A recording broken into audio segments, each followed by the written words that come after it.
നമ്മളിന്ന് പഠിക്കാൻ പോകുന്ന സാമൂഹിക നവോത്ഥാന പ്രസ്ഥാനങ്ങൾ എന്ന് പറയുന്ന ഭാഗത്തിൽ കുറച്ച് ടോപ്പിക്കാണ്. തുടങ്ങി വെക്കാം. 19-ാം നൂറ്റാണ്ടിൽ കേരള സമൂഹം നിരവധി മതപരമായ അന്ധവിശ്വാസങ്ങൾക്കും സാമൂഹിക അസമത്വങ്ങൾക്കും സാക്ഷ്യം വഹിച്ചു. ഫ്യൂഡൽ നാടുവാഴികളുടെ അടിച്ചമർത്തൽ ഭരണവും സവർണ ഹിന്ദുക്കൾ ആധിപത്യം സ്ഥാപിച്ച ജാതി വ്യവസ്ഥയും താഴ്ന്ന ജാതിയിൽപ്പെട്ട ജനങ്ങളുടെ ജീവിതം ദുരിതപൂർണമാക്കി. പെൺകുട്ടികൾ പ്രായപൂർത്തിയാകുന്ന സമയത്തും വിവാഹം, ഗർഭം, മരണം തുടങ്ങിയ അവസരങ്ങളിലും യുക്തിരഹിതവും ബുദ്ധിശൂന്യവുമായ ആചാരങ്ങൾ അനുഷ്ഠിച്ചിരുന്നു. ഈ ഫ്യൂഡൽ സംസ്കാരത്തിനെതിരെയാണ് കേരളത്തിലെ സാമൂഹ്യ പരിഷ്കർത്താക്കൾ 19-20 നൂറ്റാണ്ടുകളിൽ പ്രക്ഷോഭം ആരംഭിച്ചത്. 20-ാം ശതകത്തിൻ്റെ പ്രാരംഭ ശതകങ്ങളിൽ കേരളത്തിൽ സുശക്തമായ സാമൂഹിക പരിഷ്കരണ പ്രസ്ഥാനങ്ങൾ ആരംഭിച്ചു. അവയുടെ സ്വാധീനശക്തി സവർണ ഹിന്ദുക്കളെയും ബാധിക്കാതിരുന്നില്ല. ബ്രാഹ്മണരും ക്ഷത്രിയരും ഉൾപ്പെടെയുള്ള ഉയർന്ന ഹിന്ദുക്കൾ പോലും ഈ പ്രസ്ഥാനങ്ങളിൽ അണിനിരക്കപ്പെടുകയും മൗലികമായ സാമൂഹ്യ പരിഷ്കാരങ്ങൾക്ക് വേണ്ടി വാദിക്കുകയും ചെയ്തു. രാമകൃഷ്ണ മിഷൻ, ബ്രഹ്മവിദ്യാസംഘം, ആര്യസമാജം മുതലായ സംഘടനകളുടെ നേതൃത്വത്തിൽ ശക്തിയാർജിച്ചു വന്ന അഖില ഭാരത ഹിന്ദുമത പരിഷ്കരണ പ്രസ്ഥാനങ്ങൾ ജാതി സമ്പ്രദായത്തിൻ്റെ ദോഷങ്ങളെക്കുറിച്ച് കേരളീയരെ ബോധവാന്മാരാക്കി. ചട്ടമ്പിസ്വാമികളുടെയും ശ്രീനാരായണ ഗുരുവിൻ്റെയും നേതൃത്വത്തിൽ കേരളത്തിൽ തന്നെ രൂപം കൊണ്ട പരിഷ്കരണ പ്രസ്ഥാനങ്ങൾക്കാണ് ഇവിടെ പൊതുജീവിതത്തിന്മേൽ ഏറ്റവും വലിയ സ്വാധീനശക്തി ചെലുത്താൻ സാധിച്ചത്. ബ്രഹ്മാനന്ദ ശിവയോഗി, ബാഗ്ഭടാനന്ദൻ, വൈകുണ്ഠസ്വാമികൾ, ആഗമാനന്ദ സ്വാമികൾ എന്നിവരും കേരളത്തിലെ നവോത്ഥാന പ്രസ്ഥാനത്തിനു വേണ്ടി സംഭാവനകൾ നൽകിയവരാണ്.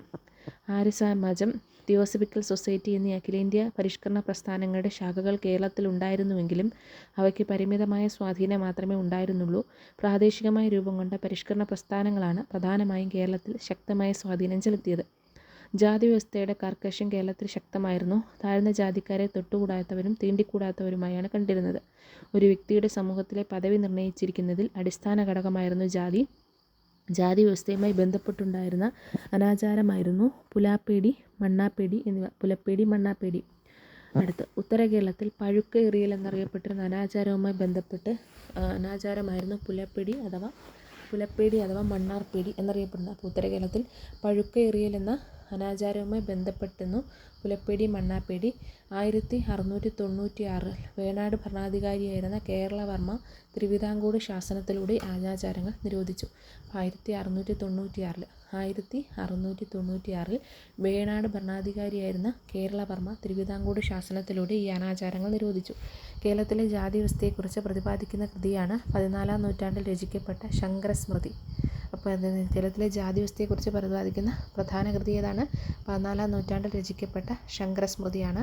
ജാതി വ്യവസ്ഥയ്ക്കെതിരായും അന്ധവിശ്വാസങ്ങൾക്കെതിരായുമുള്ള അവബോധം കേരളത്തിലുണ്ടാവാൻ കാരണം ആധുനിക വിദ്യാഭ്യാസത്തിൻ്റെ പ്രചാരം, പാശ്ചാത്യ ആശയങ്ങളോടുള്ള സമ്പർക്കം എന്നിവയാണ്.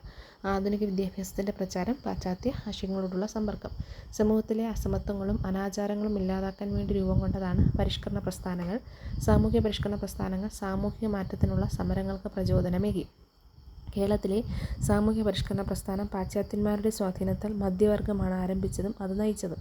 അവർക്ക് പരമ്പരാഗത സ്ഥാപനങ്ങൾ, വിശ്വാസങ്ങൾ, സാമൂഹിക ബന്ധങ്ങൾ എന്നിവയോട് വിമർശനാത്മക മനോഭാവം ഉണ്ടായിരുന്നു. കേരളത്തിലെ സാമൂഹ്യ പരിഷ്കരണ പ്രസ്ഥാക്കൾ ഏതെല്ലാം പരിഷ്കാരങ്ങൾക്ക് വേണ്ടിയാണ് നിലകൊണ്ടത്?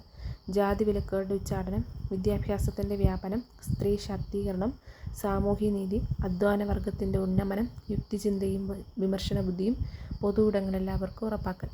കേരളം ഒരു ഭ്രാന്താലയം. മലബാറിൽ ഞാൻ കണ്ടതിനേക്കാൾ കവിഞ്ഞൊരു വിഡ്ഢിത്തം ഇതിനു മുൻപ് എവിടെയും കണ്ടിട്ടില്ല. സവർണർ നടക്കുന്ന വഴിയിൽ കൂടി അവർണർ നടന്നുകൂടാ. ഈ മലബാറുകാർക്കെല്ലാം ഭ്രാന്തന്മാരാണ്. അവരുടെ വീടുകൾ അത്രയും ഭ്രാന്താലയങ്ങൾ എന്നിങ്ങനെ അഭിപ്രായപ്പെട്ട സാമൂഹ്യ പരിഷ്കർത്താവാണ് സ്വാമി വിവേകാനന്ദൻ. ഇനി അടുത്ത് നമ്മുടെ ടോപ്പിക്കിലേക്ക് കിടക്കാണ്. ഉദയംപേരൂർ സുനകദോസ്ത്. കേരളത്തിലെ ക്രൈസ്തവ സഭയെ റോമിൻ്റെ വിധേയത്വമുള്ളവരാക്കി മാറ്റാൻ ഉദയംപേരൂരിൽ നടത്തിയ പുരോഹിത സമ്മേളനമാണ് AD 1599 ഉദയംപേരൂർ സുനകദോസ്ത്.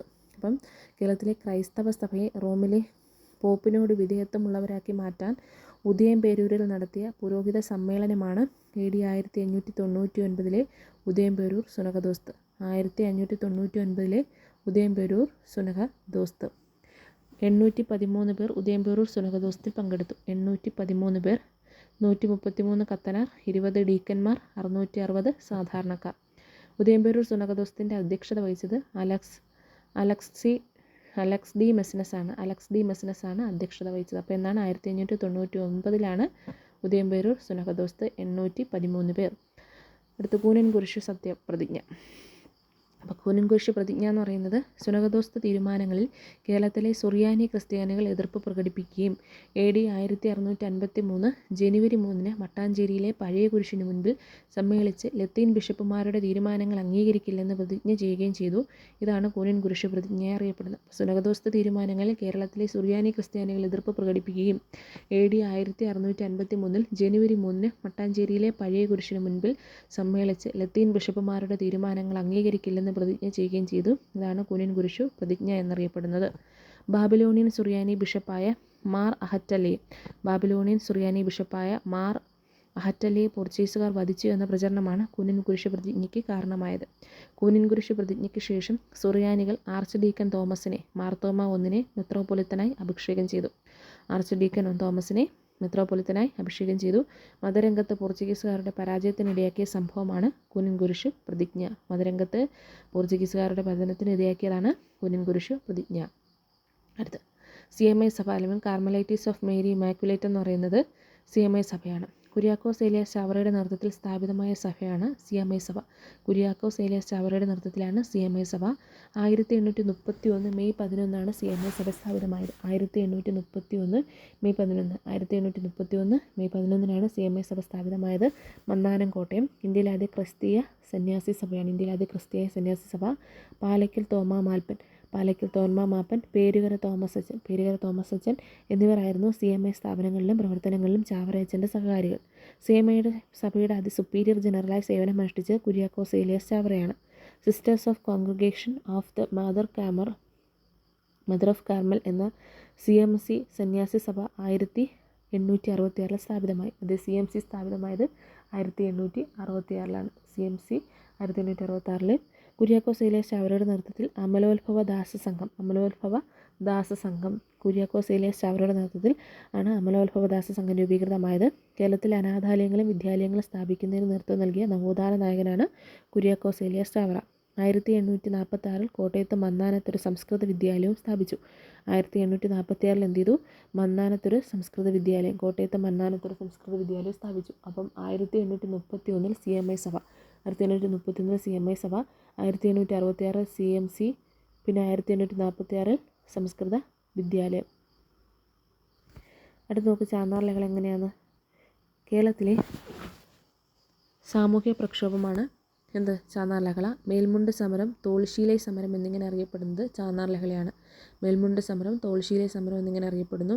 ചാന്നാർ സമുദായത്തിലെ സ്ത്രീകൾക്ക് മാറുമറയ്ക്കാനുള്ള അവകാശത്തിനായി തെക്കൻ തിരുവിതാംകൂറിൽ നടന്ന സമരമാണ് ചാന്നാർ സമരം 1859. അപ്പോൾ ചാന്നാർ സമുദായത്തിലെ സ്ത്രീകൾക്ക് മാറുമറയ്ക്കാൻ അവകാശത്തിനായി നടന്നതാണ് ചാന്നാർ സമരം 1859. സമൂഹത്തിലെ സവർണ്ണ സ്ത്രീകൾക്കുണ്ടായിരുന്നതുപോലെ വസ്ത്രം ധരിക്കാനുള്ള അവകാശം ചാന്നാർ സ്ത്രീകൾക്കുണ്ടായിരുന്നില്ല.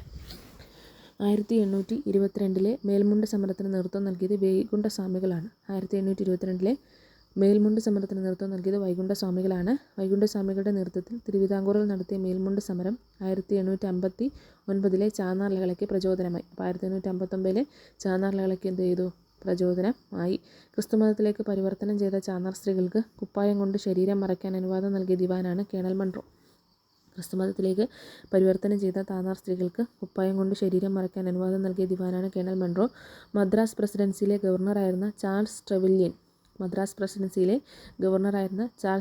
എന്ത് ചെയ്തു? എല്ലാ സ്ത്രീകൾക്കും മേൽവസ്ത്രം ധരിക്കുന്നതിനുള്ള അനുവാദം നൽകുന്നതിന് തിരുവിതാംകൂർ ഭരണാധികാരികളെ പ്രേരിപ്പിച്ചു. 1859 ജൂലൈ 26 എന്ത് ചെയ്തു? ഉത്രം തിരുനാൾ മാർത്താണ്ഡവർമ്മ ചാന്നാർ സ്ത്രീകൾക്ക് മാറുമറയ്ക്കാനുള്ള അവകാശം നൽകിക്കൊണ്ട് വിളംബരം പുറപ്പെടുവിച്ചു. 1859 ജൂലൈ 26 ഉത്രം തിരുനാൾ മാർത്താണ്ഡവർമ്മ എന്ത് ചെയ്തു? ചാന്നാർ സ്ത്രീകൾക്ക് മാറുമറയ്ക്കാനുള്ള അവകാശം അല്ലെങ്കിൽ അനുവാദം നൽകിക്കൊണ്ട് വിളംബരം പുറപ്പെടുവിച്ചു. 2023 തമിഴ്നാട് സർക്കാർ 200-ാം വാർഷികം ആഘോഷിച്ചതാണ് ഇന്നെന്നറിയപ്പെടുന്ന ഈ ചാന്നാർ ലഹള എന്നറിയപ്പെടുന്നു. അടുത്ത് മലയാളി മെമ്മോറിയൽ നോക്കാം. സർക്കാർ ജോലികളിൽ തിരുവിതാംകൂറുകാർക്ക് മതിയായ പ്രാതിനിധ്യം ആവശ്യപ്പെട്ടുകൊണ്ട് നടന്ന സംഭവമാണ് മലയാളി മെമ്മോറിയൽ.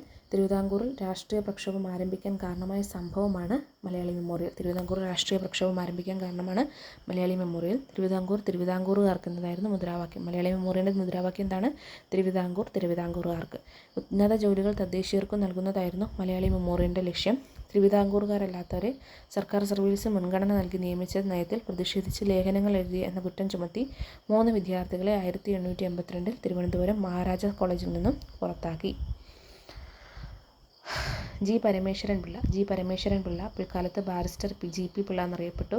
എൻ രാമൻപിള്ള മുൻ ദിവാൻ നാണുപിള്ളയുടെ പുത്രൻ. ആർ രംഗറാവു ദിവാൻ പോഷ്കർ ആർ രംഗനാഥറാവുവിൻ്റെ പുത്രൻ എന്നിവരായിരുന്നു ഇവർ. ഈ സംഭവത്തിൽ ജി പരമേശ്വരൻ പിള്ള വഹിച്ച പങ്കിനെ പരിഗണിച്ച് അദ്ദേഹത്തെ ആധുനിക തിരുവിതാംകൂറിലെ രാഷ്ട്രീയ പ്രസ്ഥാനത്തിൻ്റെ പിതാവെന്ന് വിളിക്കുന്നു. എന്താണ് ബാരിസ്റ്റർ ജി പി പിള്ളയെ എന്ത് വിളിക്കുന്നു? ആധുനിക തിരുവിതാംകൂറിലെ രാഷ്ട്രീയ പ്രസ്ഥാനത്തിൻ്റെ പിതാവെന്ന് വിശേഷിപ്പിക്കുന്നു. തിരുവിതാംകൂറിലെ സർക്കാർ ഉദ്യോഗങ്ങളിൽ വിദേശ ബ്രാഹ്മണർക്കുണ്ടായിരുന്ന അമിത പ്രാതിനിധ്യം ഇല്ലാതാക്കുന്നതിനായി ജി പി പിള്ളയുടെ നേതൃത്വത്തിൽ 10,028 പേർ ഒപ്പിട്ട ഒരു നിവേദനം 1891 ജനുവരി 1 തിരുവിതാംകൂർ രാജാവായിരുന്ന ശ്രീമൂലം തിരുനാളിന് സമർപ്പിക്കുകയുണ്ടായി. 10,028 പേർ ഒപ്പിട്ട ഒരു നിവേദനം എന്ത് ചെയ്തു? 1891 ജനുവരി 1 10,028 പേർ ഒപ്പിട്ട് 1891 ജനുവരി 1 തിരുവിതാംകൂർ രാജാവായിരുന്ന ശ്രീമൂലം തിരുനാളിന് സമർപ്പിക്കുകയുണ്ടായി. ഇതാണ് മലയാളി മെമ്മോറിയൽ. മലയാളി മെമ്മോറിയലിൻ്റെ പ്രധാന നേതാക്കളാണ് KP Sankara Menon, CV Raman Pillai, doctor Palpu, Kavalam Neelakanta Pillai എന്നിവ. മലയാളി മെമ്മോറിയലിൻ്റെ പ്രധാന നേതാക്കളാണ് KP Sankara Menon, CV Raman Pillai, doctor Palpu, Kavalam Neelakanta Pillai. Malayali memorial ആദ്യം ഒപ്പുവെച്ചത് KP ശങ്കരമേനോനാണ്. ഡോക്ടർ പൽപ്പുവാണ് മലയാളി മെമ്മോറിയൽ മൂന്നാമതായി ഒപ്പുവെച്ചത്. മൂന്നാമതായിട്ട് മലയാളി മെമ്മോറിയൽ സമർപ്പിച്ച സമയത്തെ ദിവാനാണ് ടി രാമറാവു. മലയാളി മെമ്മോറിയൽ തയ്യാറാക്കാൻ നിയമസഹായം നൽകിയ വ്യക്തിയാണ് എർലി നോട്ടൺ എന്നറിയപ്പെടുന്നത്. മലയാളി മെമ്മോറിയൽ തയ്യാറാക്കാൻ നിയമസഹായം നൽകിയ വ്യക്തിയാണ് എർലി നോട്ടൺ. മലയാളി മെമ്മോറിയലിൻ്റെ പിന്നിൽ പ്രവർത്തിച്ച സാഹിത്യകാരനാണ് CB രാമൻപിള്ള. മലയാളി മെമ്മോറിയലിന് പിന്നിൽ പ്രവർത്തിച്ച സാഹിത്യകാരനാണ് CV രാമൻപിള്ള. മതഭാഷി എന്ന പത്രത്തിലൂടെ മലയാളി മെമ്മോറിയലിനെ കുറിച്ച് CV രാമൻപിള്ള എഡിറ്റോറിയൽ എഴുതി. മലയാളി മെമ്മോറിയലിനെ കുറിച്ച് എന്ത് ചെയ്തു? CV രാമൻപിള്ള എഡിറ്റോറിയൽ എഴുതി. ഇത് പിന്നീട് വിദേശ മേധാവിത്വം എന്ന പേരിൽ പുസ്തകമായി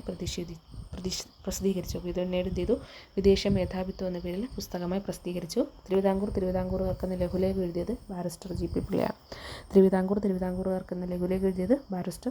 പിള്ളയാണ്. അടുത്ത ക്ലാസ്സിൽ എതിർ മെമ്മോറിയലാണ്.